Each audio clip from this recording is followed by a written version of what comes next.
শুভ সন্ধ্যা বন্ধুরা, আমি পূজা। আমার এই ছোট্ট চ্যানেলে আপনাদের সবাইকে স্বাগত। শীতকাল তো পড়ে গেছে, আর শীতকাল মানেই বাঙালির পিঠেপুলি পায়েস।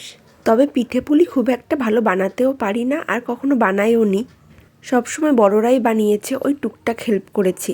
তবে পায়েস আমি খুব ভালো বানাতে পারি, তাই একটু পায়েসই বানাচ্ছি। ওই 1 কেজি দুধ রয়েছে এখানে, আর 150 গ্রাম মতো গোবিন্দভোগ চাল। গোবিন্দভোগ চালটা আমি দুবার ধুয়েছি, বেশি ধুলে চালের সেন্টটা চলে যায়। আর ওই যে বললাম পিঠেপুলি বানাতে পারি না, তবে খেতে খুব ভালোবাসি। তাই কেউ যদি নেমন্তন্ন করতে চাও, নেমন্তন্ন করতে পারো। জাস্ট একটু ইয়ার্কি করলাম। চালটা দেওয়ার একটু পরে আমি ভালো করে নাড়িয়ে দিলাম। অনেক সময় ছোট ছোট দলা দলা পাকিয়ে যায়, সেগুলো একটু চামচ দিয়ে হালকা করে নাড়া দিলেই ভেঙে যাবে।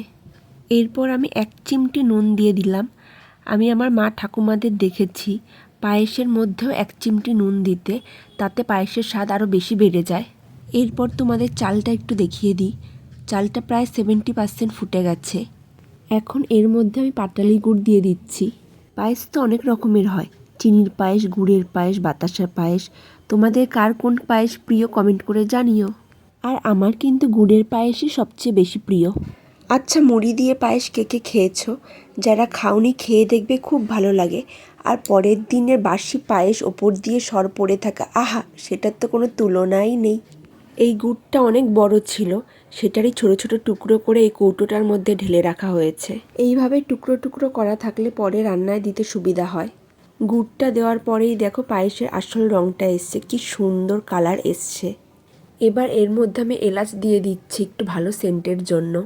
কাজু কিশমিশ দিইনি, কারণ কাজু কিশমিশ ছাড়াই আমার পায়েসটা বেশি ভালো লাগে খেতে। আর আজকের পায়েসটা একটু ঘরোয়াভাবেই করেছি। তোমরা এখন এর মধ্যে একটু গুঁড়ো আমুল দুধ দিতে পারো, কিংবা কনডেন্স মিল্ক দিতে পারো। এতে স্বাদটা একটু অন্যরকম হবে, একেবারে অনুষ্ঠান বাড়ির মতো। তবে না দিলেও হয়, এগুলো ছাড়াও খুব ভালো লাগে খেতে। আর আমার পায়েস রান্না তো পুরো কমপ্লিট, এবার শুধু খাওয়ার পালা। তোমাদের কার কার আমার ভিডিও দেখতে ভালো লাগে কমেন্ট করে জানিও, আর ভালো লাগলে একটা সাবস্ক্রাইব করে দিও। টাটা।